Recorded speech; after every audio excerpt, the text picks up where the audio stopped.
Hello, today we're going to talk about the week ahead starting with September 4th, and we're seeing that the US markets will be closed on Monday in celebration of Labor Day.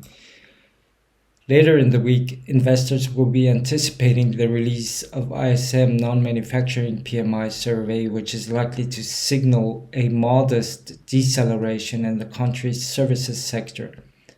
Alongside this, the US is releasing various other important economic indicators, including data on factory orders, foreign trade, IBD TIPP economic optimism, weekly jobless claims, as well as the final readings of the S&P Global Services PMI and second quarter labor productivity.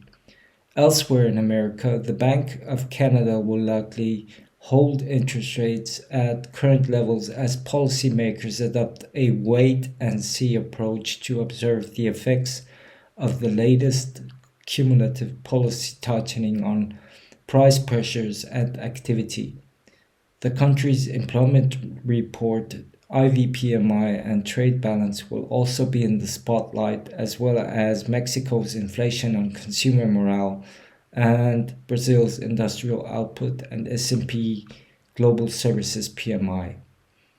In Europe, investors await final figures for the Euro area's Q2 GDP and Germany's August inflation rate, as well as updated S&P PMIs.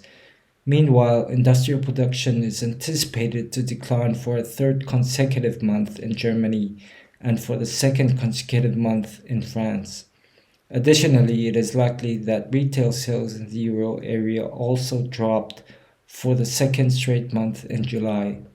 Other data to follow include Germany's balance of trade, Spain's unemployment change, Switzerland's Q2 GDP and unemployment rate. And also Turkey's inflation rate and foreign trade data will be coming in. In the United Kingdom, the economic calendar will be soft with important releases including the final S&P PMIs and Halifax House Price Index. In China, a batch of trade data for August will offer further insights into the country's recent resource demand after PMI figures for the period reflected a slightly better outlook than expected, tempering perspectives that Beijing is willing to let its economy run cold before more support. In Japan, investors await updated current account figures with July's transactions. Elsewhere, South Korea and the Philippines will divulge their inflation rates for August, while monetary authorities in Malaysia and Israel will decide on their policy rates.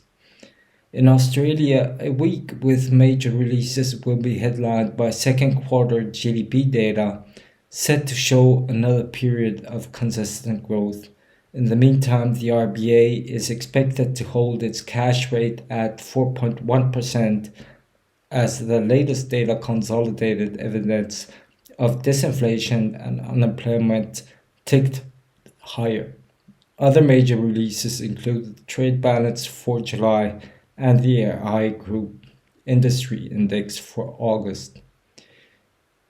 If you would like to receive further updates on what's going on in the market space, please like and subscribe. Thank you.